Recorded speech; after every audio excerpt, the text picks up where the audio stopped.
I'm Julian G. Simmons, and this is Our Gen Pod.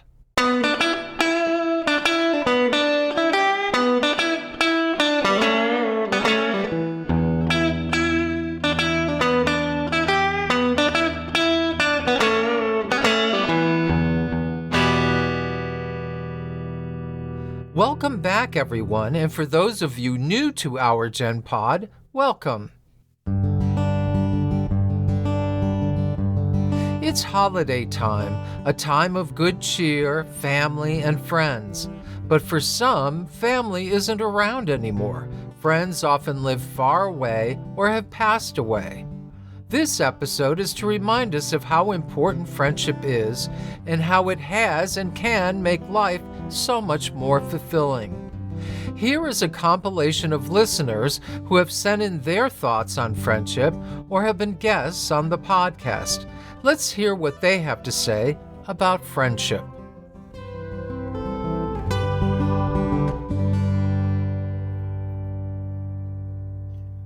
Hi, this is Joseph Strand, and I am delighted to be talking with you today about friendship. I'm calling in from Massachusetts. Friendship is part of who we are and how we remind each other of our value.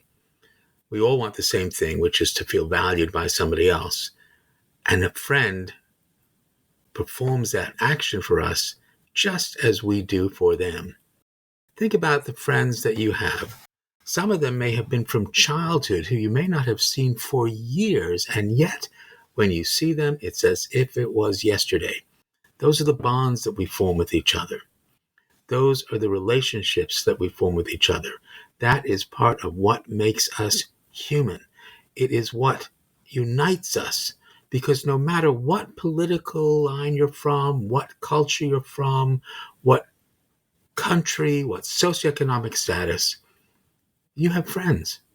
What would be nice is if we could have friends just across all the boundaries. And why not? The other day, a friend of mine, who I haven't seen in a few years, came down to see me and just say hello. And it was as if I had seen her the other day.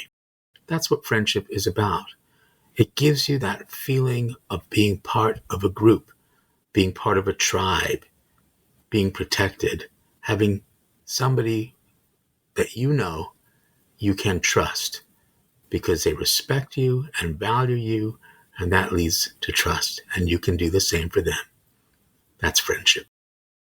This is Nia in Buffalo, New York. I listened to the latest episode on our Gen Pod, and the story about the bonobo and the honey brought something to mind. They had wild sex, pansexual encounters prior to sharing the honey in a friendly way. I think that when humans are working together on a task at hand, especially a difficult task, getting to know each other as people and getting to learn each other's stories and see the world of the people that we're going to be working with on this task is really helpful.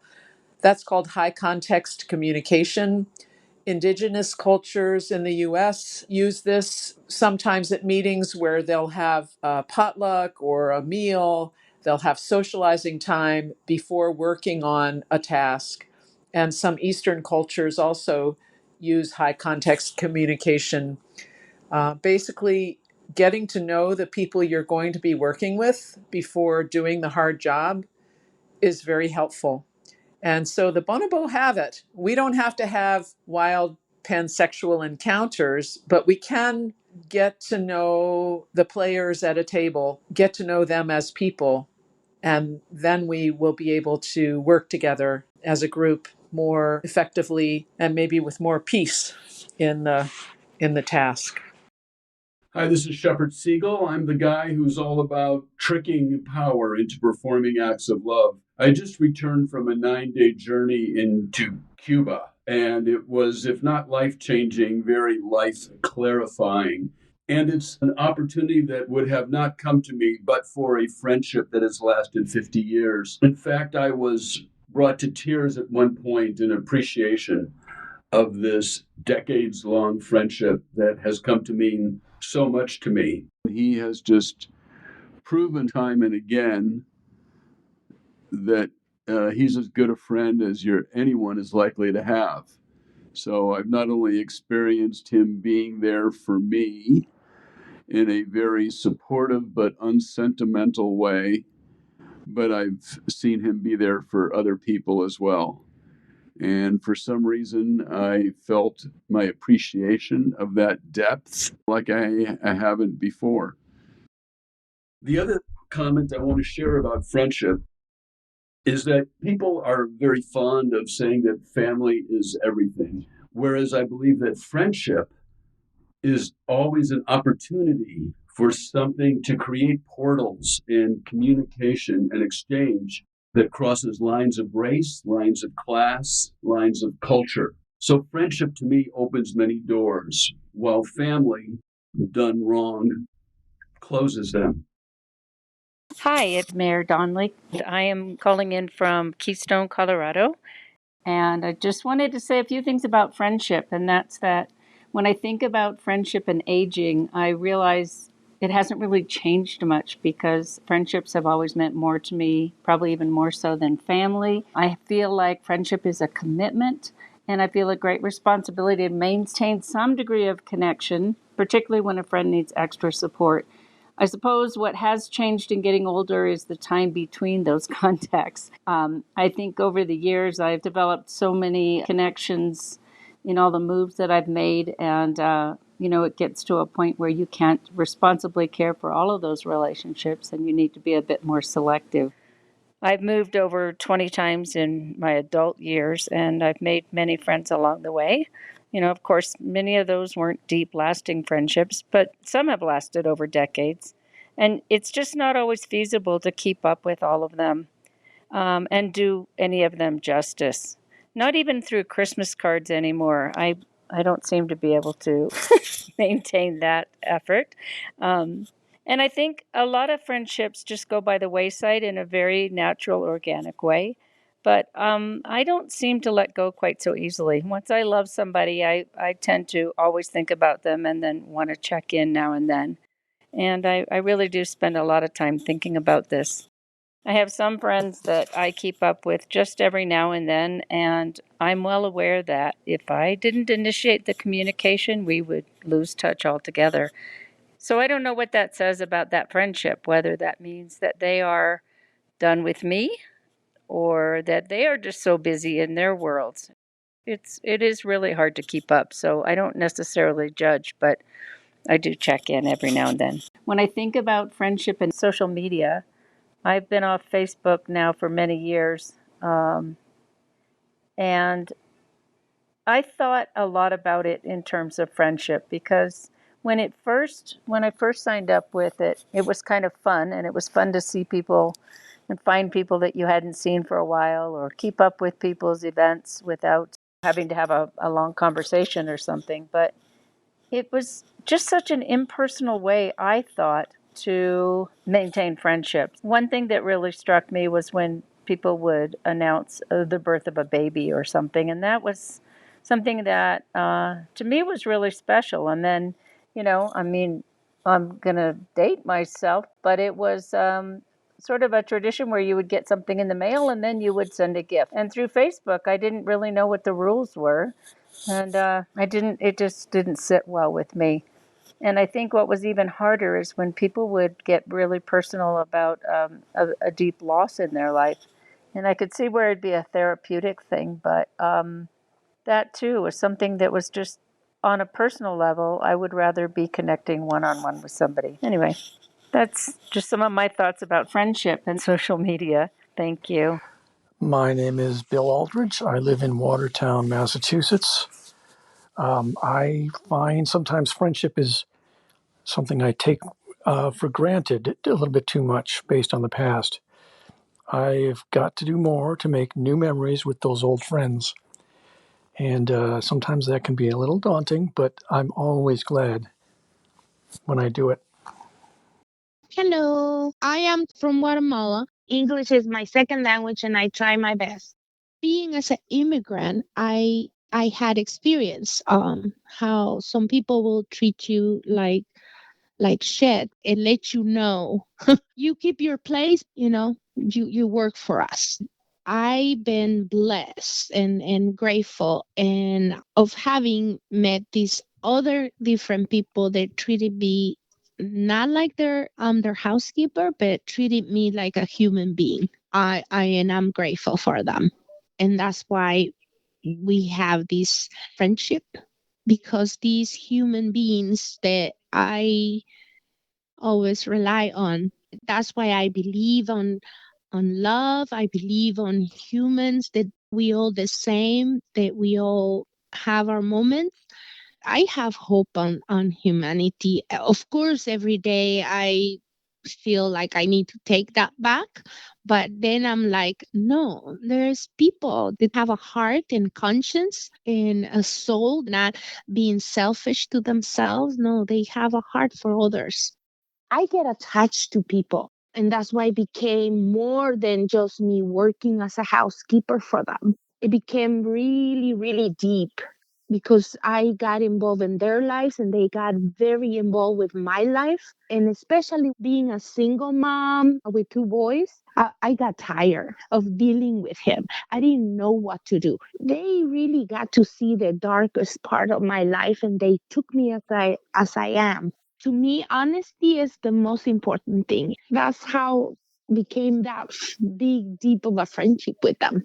They really were behind me. And that's why I not only love to clean their houses and I get paid for it, but I appreciated every moment of it.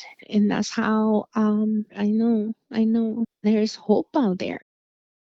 This is Charlie Flynn from Charlotte, North Carolina. I've been reading a biography of Ulysses S. Grant, who is, of course, a great Civil War general and President of the United States, but he ran into hard times at the end of his life and actually had to record his biography as he had cancer. But let me read this. I love it. The friend in my adversity I shall always cherish most. I can better trust those who help to relieve the gloom of my dark hours than those who are so ready to enjoy with me the sunshine of my prosperity. My name is Catherine Ryan Hyde. I live in Cambria, California. Friendship, a little bit of a tricky topic for me because I'm an extremely introverted person and do very well in isolation, spend a lot of time on my own. I have friends, I have human friends. I tend to be a step more removed from them in most ways than I am with animals. And then it occurred to me that my animals are my friends. I mean, where is it written that a friend has to be human if you're a human? I do value my human friends. Julian has been a friend since I was in high school. He was one of my really good high school friends, and I honestly think it's fair to say that my high school friends saved my life. I mean, I was pretty at risk at that age. I don't know what I would have done without an accepting group of friends. So I'm not devaluing humans, but most of my best friends have fur. This is Mike Costello, Piedmont, California. I think friendship is a form of love. What is love? I remember a sermon given by the pastor of my church years ago.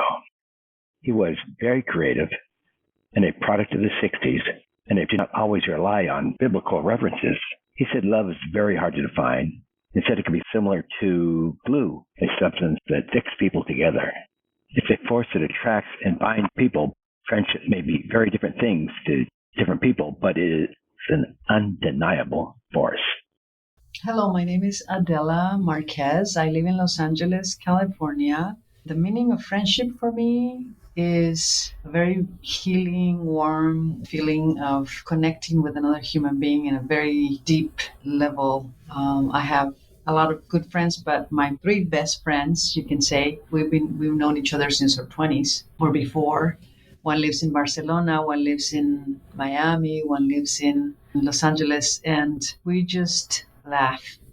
We laugh a lot. We connect. We talk about anything and everything. We don't see each other very often, but when we see each other, it's like we just saw each other yesterday. And I love them. And I think just the trust that we feel with each other And friendship is wonderful. It's like a gift from God. It's like your family outside of your family. And I love that.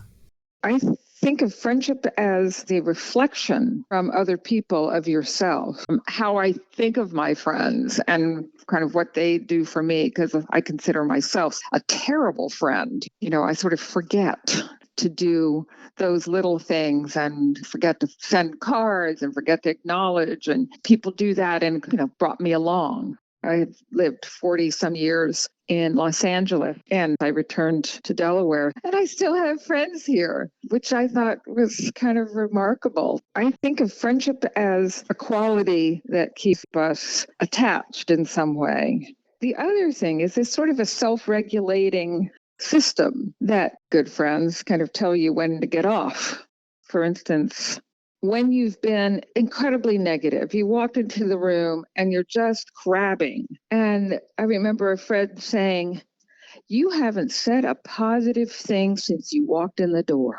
Oh, wow. That's helpful to know that I've darkened their space by my presence.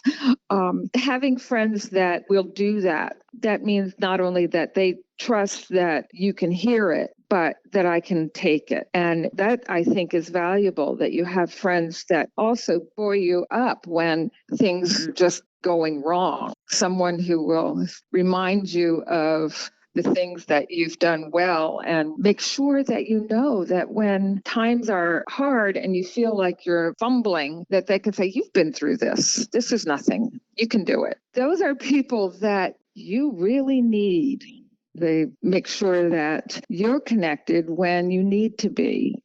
I have friends that have been remarkable. For instance, when my daughter was quite ill, she needed to go in for chemo. And I was blown away how many people stepped up to assist us because her husband and I weren't always able. And they drove my daughter to her chemo sessions, and they took hours, and they would sit and talk to her. Each time my daughter had a really good time. And I mean, she was in a pretty dependent state. And for me, that just was such a lovely eye opener of how far people would be willing to go. It's all of those things, those little things that are just like the card that you get out of nowhere when you're going through a really tough time and someone just sends a card and said, "Yeah, I was just thinking about you." And it's incredibly valuable to get them. For me, that has encouraged me to do the same. I'm definitely a person who needs friends. I think that we validate each other. And that's something that I think people need, whether they would admit it or not. I don't think there's very many people who would be able to just congratulate themselves. Good job, great to go, wonderful, keep it up. Because I wake up going, who am I going to see today? And it's not easy. It's exhausting. So there's that. I actually do think of friendship as something it is needed, that it keeps you going. And being able to make friends and be a better friend, I think is not a bad life goal. As a psychotherapist, I talk to my clients about how to make friends and how there's a difference between men and women in terms of making friends. I think things like Regina, my wife, can go on a bus and come out with 6 phone numbers of other women. I'm not sure exactly why that is, but for men, it's harder to hang on to them as you get older. I think you have to get more and more out of your comfort zone to make that happen. So that means reaching out, making phone calls, inviting people to parties, things like that. Like another problem with keeping in touch with people is that our relationships change. When you're single at college or high school, you spend a lot of time with your buddies, and after they're kind of grown up and they have jobs and they have families, and things don't quite mesh anymore because problems come up in relationships and it takes attention. That makes a big difference in terms of maintaining a friendship. Well, at one point I had a group, a social anxiety group, where Everybody came in. It was really hard for them to make friends. And the reasons usually come down to you do have to step out of your comfort zone when you're making friends. And you have to trust them. Like when you speak up and talk to them, you have to trust that they're not going to judge you. I think that's the main reason people have problems. It's a fear of being judged by other people. And that's one of the things in therapy where I try to get people to understand they have to let go. And in making friends, you have to kind of feel like you're not going to be judged.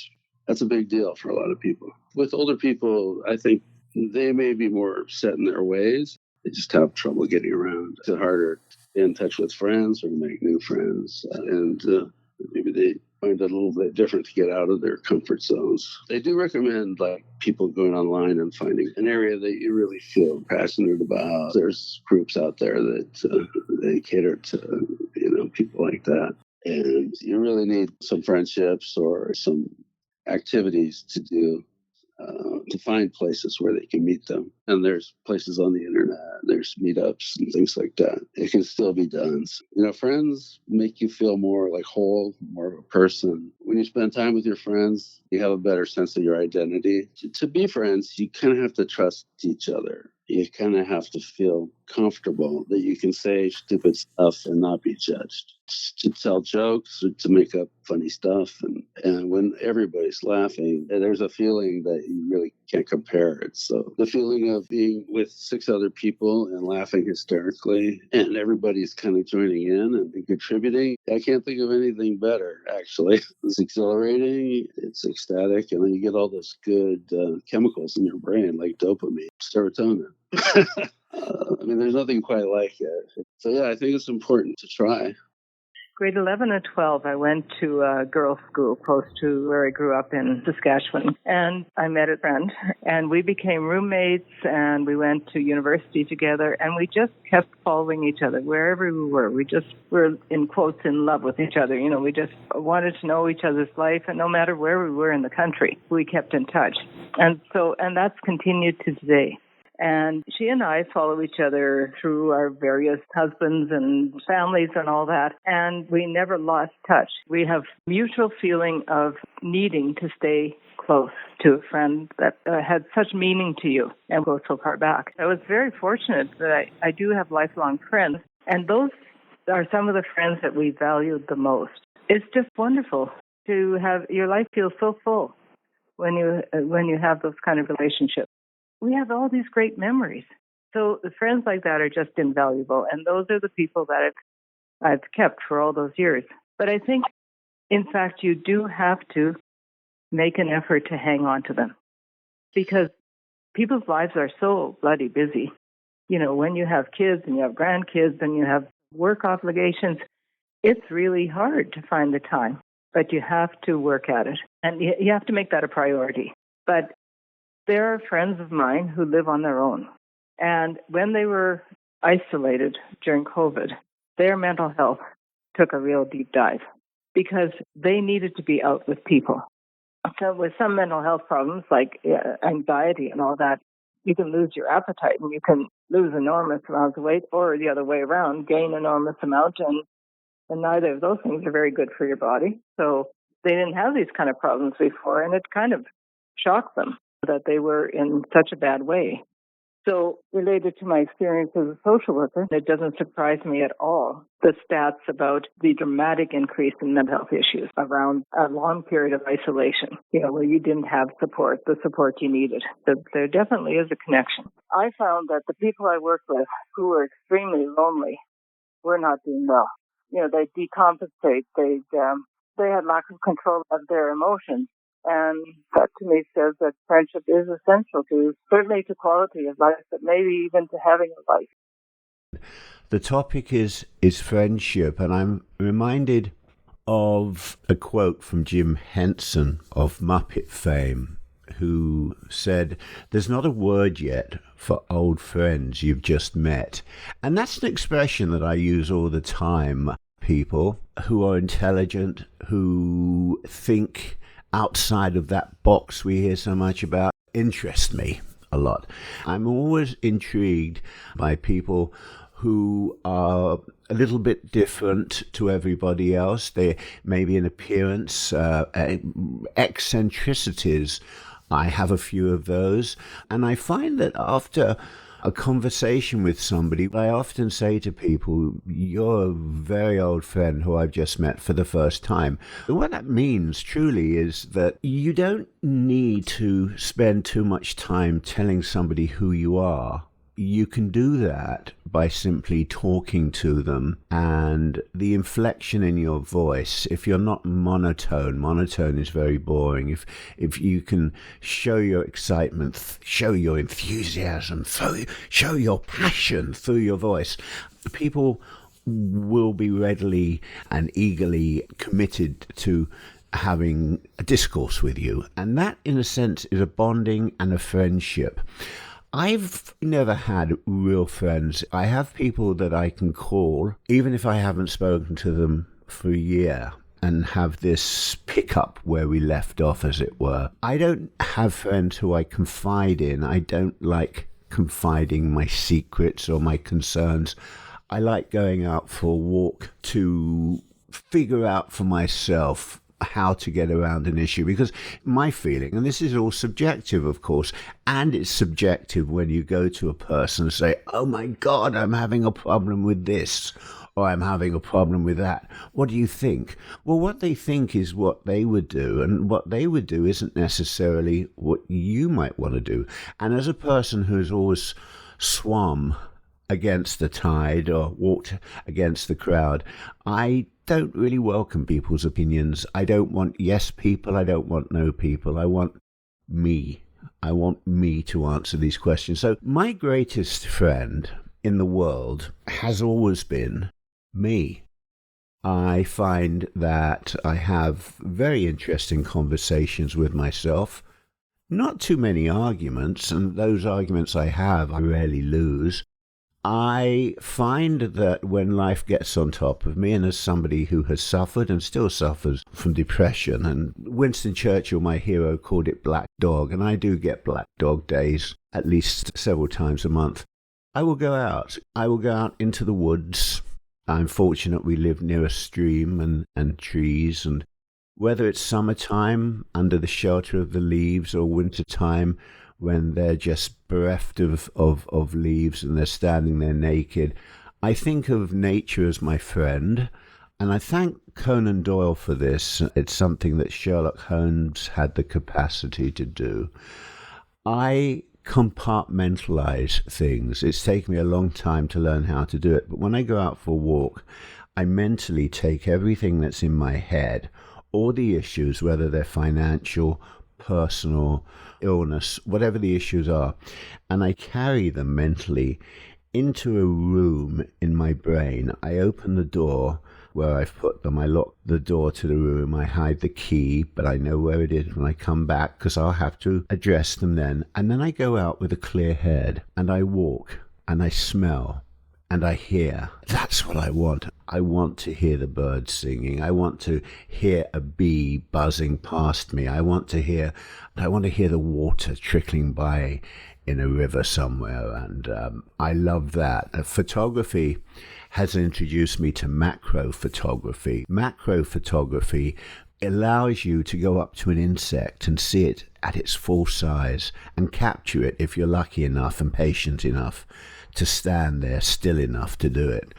And I will stand there intrigued by the insect, and some insects, especially my favorite beautiful creature, the jumping spider that has 4 eyes that look like they're encrusted in jewels, will stare at you and tilt its head slightly like a dog does when you speak to it.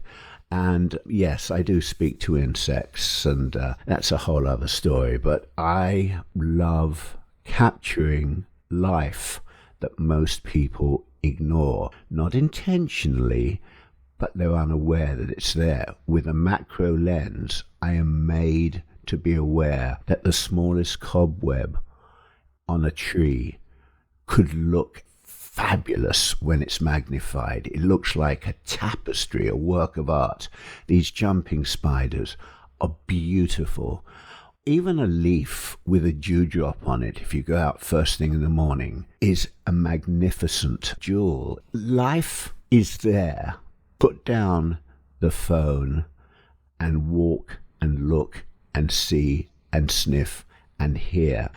And when I'm at one with nature, with the world, away from everything that has taken away these beautiful pleasures that we have in life, I realize the world isn't so bad. And so friendship for me is being able to pick up the phone, speak to somebody who I don't share intimacies with, I don't share problems with, but somebody that can make me smile. I have a friend once every 2 weeks, we Skype to make each other laugh. We do not discuss our issues. We know they're there, but when we get together, we just say things that will make the other one laugh. We have some amazing laughs, and I tell you something which is so important. I don't care if you're with a friend, I don't care if you're on your own. You have to laugh at least once a day. You have to think of something funny that's happened to you. I will tell you right now, the funniest interlude in my life was standing on a bridge with this jumping spider. I know exactly where they tend to spend their time. I found it. It was staring at me. I was staring back. I said, "Look, I'm not going to hurt you. I just want to take your photograph. You're so beautiful." "Yeah, you are. You're beautiful." And I'm talking to this jumping spider, and I'm suddenly aware that there's a family, husband and wife and a couple of kids, about to cross the bridge, staring at me. And jumping spider is so small that they're staring at me, having a conversation with a bridge. They don't see the spider. Now, I didn't really think this through clear enough, but impulsively I turned around and I saw them. I said, "Oh, hello. I'm not talking to this bridge, in case you thought I was. I'm talking to this spider." And they dashed off the bridge. And I can tell you that if I need a chuckle, and I'm chuckling now, I think about that silly moment. I had been suffering from black dog that day, and it cheered me up. If you are alone, and you don't have friends and you don't have family, cook yourself a good meal. Put on something nice to wear. Get something to drink. Sit down and toast yourself and celebrate yourself, because the best person in life is yourself, to trust and to be a friend. I think it was Thomas Aquinas who said, "There is nothing on this earth more to be prized than true friendship." And for me, I am talking to you now alongside or inside my true friend, and that true friend is me, Philip Silverstone. Have a happy Christmas, a happy New Year, have a happy life.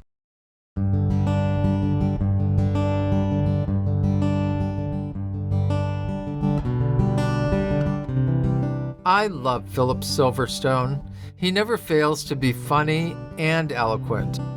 I don't want to add too much more onto those wonderful and insightful comments and thoughts you just heard. Only one thought. Last night I watched that old claymation holiday classic, Rudolph the Red-Nosed Reindeer. Remember that? I first watched it when I was 10 years old, and that 10-year-old Julian really had no friends.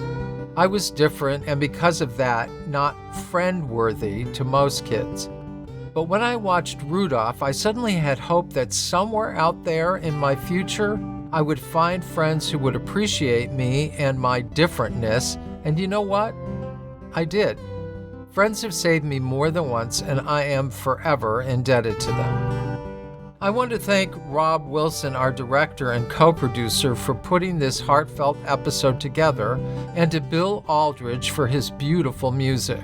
And what would the holidays be without asking you, our loyal friends and listeners, to open your hearts and wallets to Our Gen Pod and make a generous donation to our podcast so that we can continue bringing you fascinating guests talking about the interests and issues important to all of us 55 and over. We need your support for our Gen Pod to survive. Please give generously and know you've done something that all our listeners will benefit from. Click on the donate button anywhere on our website or in our newsletter. And if you're feeling especially generous, you can also make your gift a monthly one. Thank you. On that note, Merry Christmas, Happy Hanukkah, and Happy Kwanzaa to all our listeners and friends.